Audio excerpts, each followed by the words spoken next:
Chapter 8 Missing in Action. Jenny pressed me for some hopeful thought about our family of raccoons. I tried my best to talk cheerfully, but a recent experience with the owl had a dark influence on my thinking. There comes a time when the raccoon mother takes her young out on hunting expeditions, I ventured. Perhaps that's what has happened. She'd lead them about the forests and along the lake shore, teaching them how to make a living. It's possible that she'd be gone many hours on such a trip, but isn't it probable that she'd come back home during the daytime? Jenny queried. I had to admit that was likely.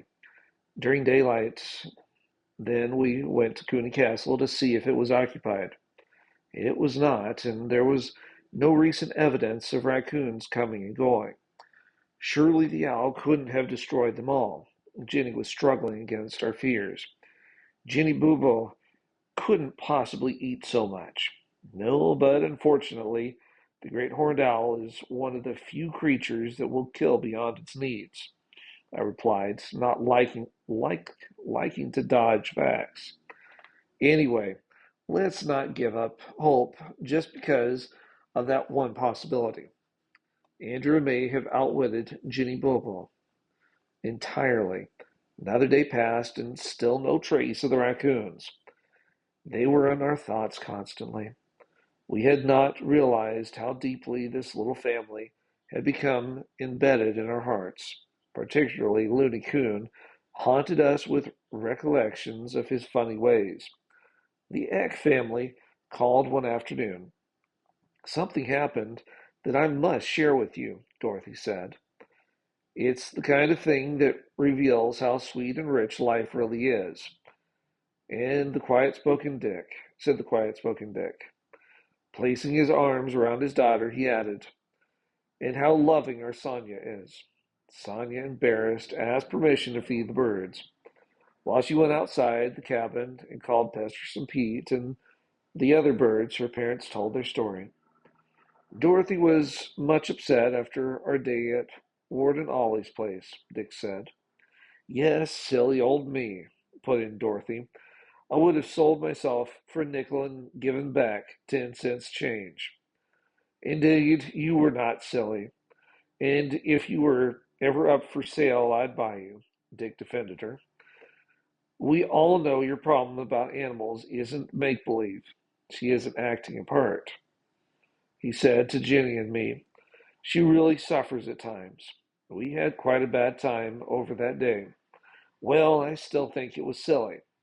Bless you, Dorothy, said Jenny, taking her hand. You won't help matters by condemning yourself. She has plenty of courage, Dick said emphatically. Well, anyway, we want you to hear the rest of the story. Sonia noticed that her mother was not quite herself, and you never saw a more solicitous person in your life, Dorothy broke in. She just waited on me all the next day.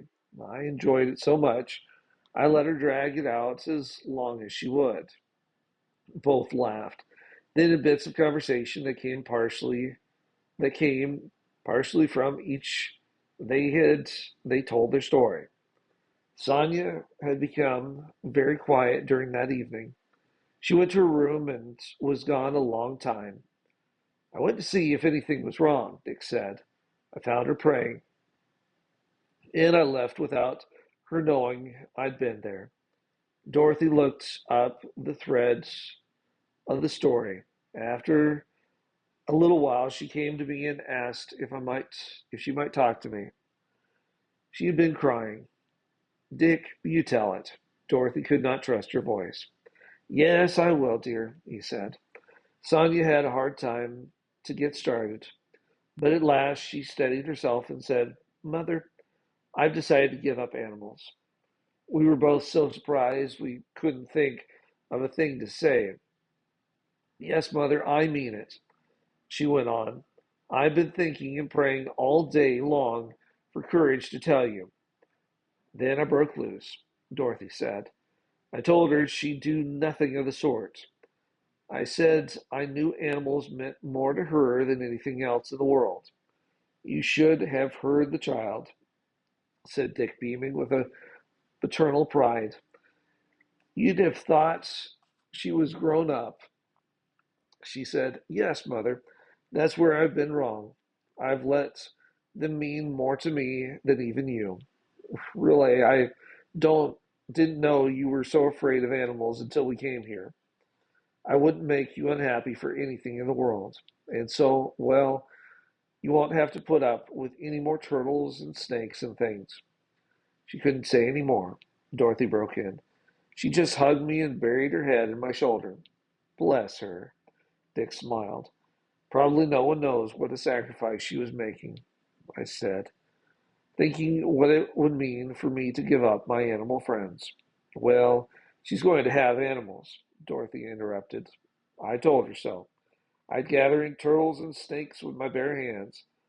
I'll even pick up worms. Ugh.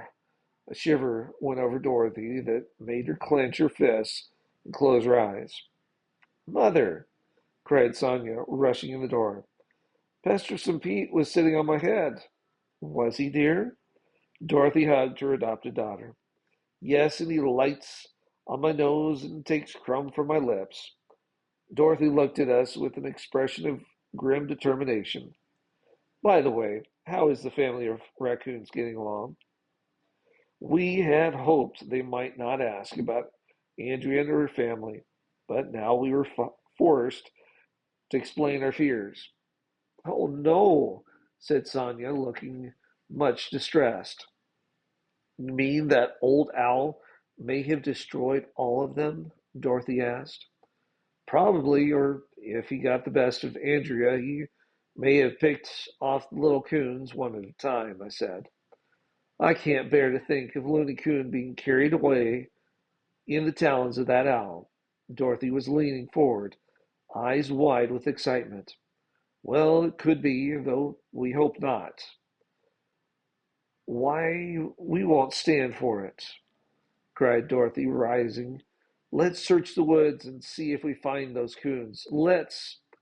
Dorothy stopped abruptly, a look of surprise on her face.